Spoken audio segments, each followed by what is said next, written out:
Hi everyone, today we're going to pick up on chapter 19, The Inadvertent Eye. He sat in front of the machine. It was different from Flora's mother's typewriter. There was a blank screen instead of paper, and the whole contraption glowed, emitting a warm but not entirely friendly smell.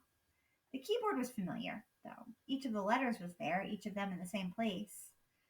Flora and Tootie stood behind him, and William Spiver, the boy with dark glasses, stood behind him too.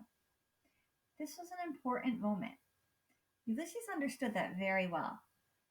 Everything depended on him typing something. He had to do it for Flora.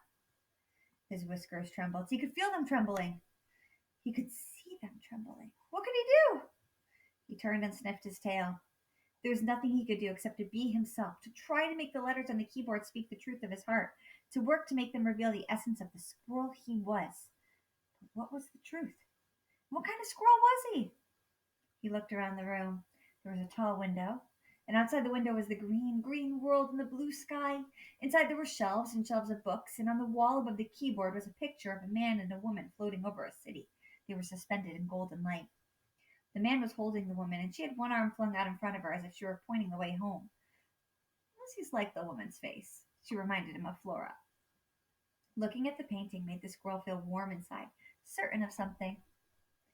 Whoever had painted the picture loved the floating man and the floating woman. He loved the city they floated above. He loved the golden light.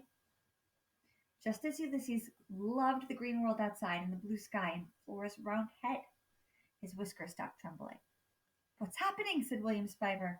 "Nothing," said Flora. "He's gone into some kind of trance," said Tootie. "Shh," said Flora.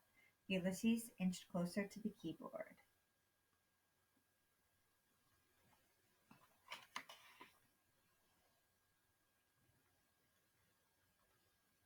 It was beautiful to the squirrel to see a letter appear out of nowhere. "Well, what is it? What's the letter?" "It's an eye, William Spiver. But that proves nothing, of course. Anyone can inadvertently hit an eye. You don't have to be a superhero to type an eye. Would you please hush up, William?" The squirrel typed. The people waited. Destiny bestirred itself. Chapter 20, what it said. "I love your round head, the brilliant green, the watching blue, these letters, this world, you. I am very, very hungry." Chapter 21. They were sitting in Tootie's office. Tootie was on the couch with a package of frozen peas on her head. She had fainted. Unfortunately, she had hit her head on the edge of the desk on the way down. Fortunately, Flora had remembered an issue of Terrible Things Can Happen to You, advising that a bag of frozen peas made an excellent cold compress to provide comfort and reduce swelling. "Read it one more time," said William Spiver to Flora. Flora read Ulysses' words aloud again. "The squirrel wrote poetry?" said Tootie in a voice filled with wonder. "Keep those peas on your head," said Flora. "I don't get the last part," said William Spiver. "The part about hunger. What does that mean?" Flora turned away from the computer and looked at William Spiver's dark glasses and saw again her round-headed pajamaed self reflected there. "It means he's hungry," she said. "He hasn't had any breakfast." "Oh," said William Spiver. "I see. It's literal." Ulysses was sitting on his hind legs beside the computer. He nodded hopefully. "It's poetry," said Tootie from the couch. Ulysses puffed out his chest the tiniest bit. "Well, it might be poetry," said William Spiver, "but it's not great poetry. It's not even good poetry." "What does this all mean?" said Tootie.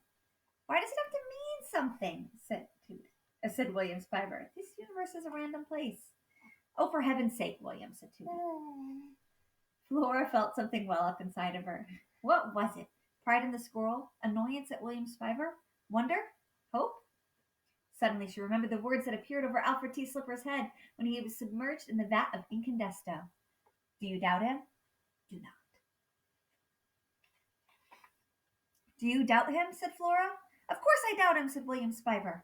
"Do not," said Flora. "Why?" said William Spiver. She stared at him.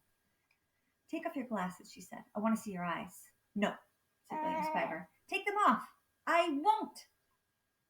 "Children," said Tootie, "please. Who was William Spiver really?"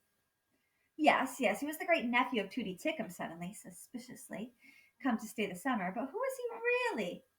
What if he was some kind of comic book character himself? What if he was a villain whose powers were depleted as soon as the light of the world hit his eyes? Incandescent was forever being attacked by his arch nemesis, the darkness of 10,000 hands. Every superhero had an arch nemesis. What if Ulysses' super arch nemesis was William Spiver? The truth must be known, said Flora. She stepped forward. She reached out her hand to remove William Spiver's glasses. And then she heard her name. Flora Bell, your father is here. Flora Bell, said William Spiver in a gentle voice. Ulysses was still sitting on his hind legs. His ears were pricked. He looked back and forth between Flora and William Spiver. We have to go, said Flora. Wait, said William Spiver. Flora picked Ulysses up by the scruff of his neck. She put him under her pajama top. Will I ever see you again? Said William Spiver. The universe is a random place, William Spiver, said Flora. Who can say whether we will meet again or not? Chapter 22 is titled A Giant Ear, and that's where we'll pick up next time. Say bye, writer. He's saying bye. Bye, guys.